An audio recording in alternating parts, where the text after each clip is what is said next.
house is just beautiful. Thank you, Rishi. We love it here. So what's up? Well, we wrote to you guys about our heating and cooling system.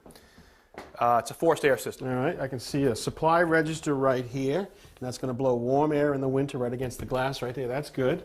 You should have a return here somewhere. We have a return right around the corner. All right, so the air goes back to the furnace to be reheated right there. So what's up? Well, we put a new furnace in about 11 months ago. We're hoping for a greater return on our investment. Our utility bills are much higher than we thought they'd be. That's not good. No, it's not good. And, you know, the other big problem here is that we'd like to see more consistent temperatures in the house. Inside the house? Specifically upstairs. Okay, well, you're not alone. A lot of people with a forced warm air system complain about being uncomfortable. Yeah, it really has been. And, you know, another thing we noticed is that it's just very dusty. There's just dust everywhere. It's very annoying. Let's see what you got. So here it is. You have a furnace. It looks to be gas-fired. Yep, okay. So inside this box, you've got a blower down here that pushes the air up across a heat exchanger. That'll heat the air in the winter. Above it, you've got an air conditioning coil right here, and that'll cool the air in the summer. Now that fan pushes the air up into this trunk. Now this trunk right here, I can tell you, is the supply trunk because it's insulated. Okay. And you can see right here, there's branches that go upstairs right there. Looks like you got some other branches. Yep, branches that go all the way along right here. Now, this ductwork is insulated, but it's not sealed. People see this insulation and say, oh, my ducts are sealed perfectly. Well, I've seen it so bad that when you turn on the furnace, all of a sudden the insulation blows up like that, which means the air is coming right out. Right. And it's a big deal in this country. You can lose as much as 20 to 30% of duct losses where it doesn't actually get up to the place you want to be. Wow. You're losing it to the attic, you're losing it to outside, you're losing it to the basement. Okay, so this is the supply trunk right here, insulated. But over here you can actually see really the issue with ductwork. Here's the return coming from upstairs, here's the return right here. And when these come together, you can see that the installer has sealed this with a mastic, sort of a rubberized cement to seal up the joints. The mastic is applied with a brush at any place that air could ever leak out. It's messy, but it's really effective. You also could use a foil tape to seal any of the joints that are easily accessible. Look at the challenge. You got a metal trunk, and the only thing holding it together is this metal cleat, and that's not airtight. So your system is not unusual. You've got all this ductwork exposed down here, and what we could try to do would be to seal the ductwork from the outside. Well, it's pretty straightforward on the return side right here, right? We can get at it. Right.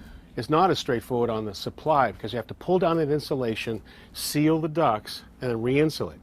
And even if we did all that perfectly, you've still got some great percentage of your ductwork that's actually up inside your building that we can't get at. Right. So it could leak to the attic and everywhere else. So what I actually want to do is do something new. I want to show a technology where we can seal every bit of this ductwork perfectly from the inside. Sounds great. All right. Mark Saylor to Steve Taylor. He's going to help us seal the ducts today. Hey, Steve. Hi, Mark. So how'd you get started? So we've already started upstairs. We've sealed all of the supply and all of the return registers.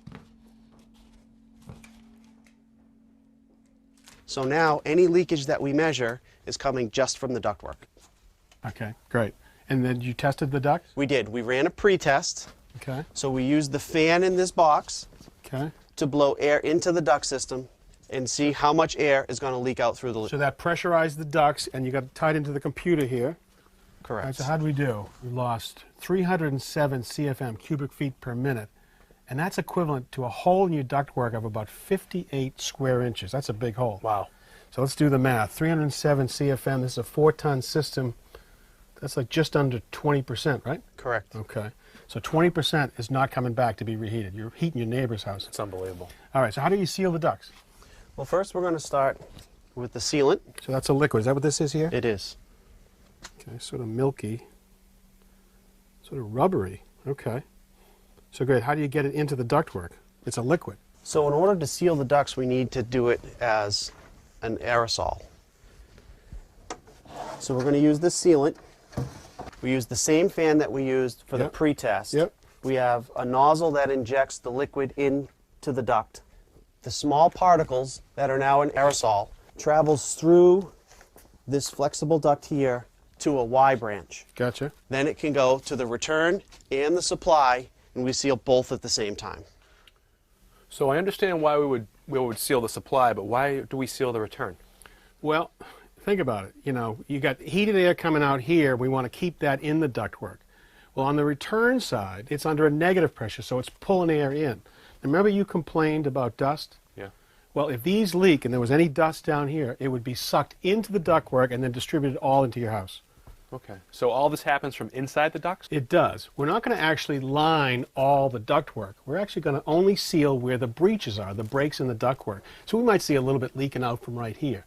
In order to prove to you how it works, though, we're actually going to cut in a hole right here with a screen to really see it work. Great.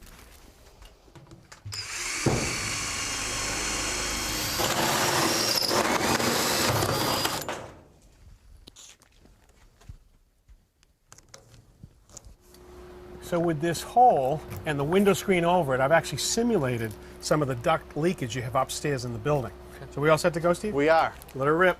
So we'll activate the machine. Okay. The fan will turn on, and it'll start to inject the sealant. Here it comes.